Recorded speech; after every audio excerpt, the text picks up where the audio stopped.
మేడ్చల్ మల్కాజిగిరి జిల్లా Jawahar Nagar municipal corporation పరిధిలోని కార్మిక నగర్, అంబేద్కర్ నగర్ చెరువును కబ్జా చేసి నిర్మించిన అక్రమ కట్టడాలను తహసీల్దార్ సుచరిత ఆర్ఏ శ్రీలక్ష్మి ఆధ్వర్యంలో తొలగించారు.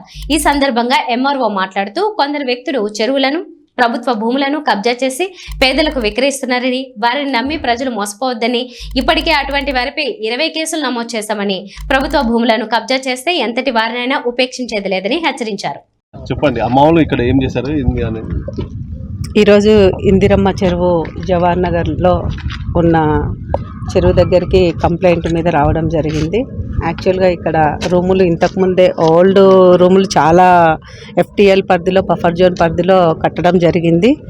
రీసెంట్గా మట్టి మొత్తము పూర్తి చేస్తున్నారని చెప్తే విజిట్ చేయడము, ఒక 3 డేస్ బ్యాకే మాకు విజిలెన్స్ వాళ్ళు కూడా రావడం జరిగింది.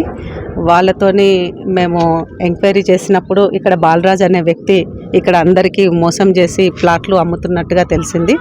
అతని మీద కేసు నమోదు చేస్తున్నాము. ఇమీడియట్గా ఉన్న 3 రూమ్స్ అయితే ఇమీడియట్గా కూలగొట్టడం ఇప్పుడు జరిగింది. ఇప్పుడు ఒక రూము వాళ్ళకి రేపటి వరకు షిఫ్ట్ చేసుకోమని టైం ఇచ్చాము. రేపటి వరకు వాళ్ళు షిఫ్ట్ కాకపోతే దాన్ని కూడా డిమాలిషన్ చేసి, ఇరిగేషను మేము కార్పొరేషన్ వాళ్ళం కలిసి ఈ బౌండరీస్ ఫిక్స్ చేసి, FTL buffer zone boundaries identify చేసి ఫెన్సింగ్ వేయించడానికి కూడా ప్రయత్నం చేస్తాము. ఇక్కడ ఒక చర్చి ఉన్నది, అది కూడా FTLలోకే వస్తుంది.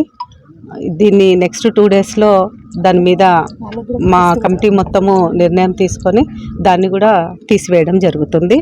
ఈ ఫ్యూచర్లో ఇక్కడ ఎలాంటి స్ట్రక్చర్ జరిగినా కూడా వాళ్ళ మీద క్రిమినల్ కేసులు బుక్ చేసి వాళ్ళ మీద చట్టరీత్యా చర్య తీసుకోవడం జరుగుతుంది.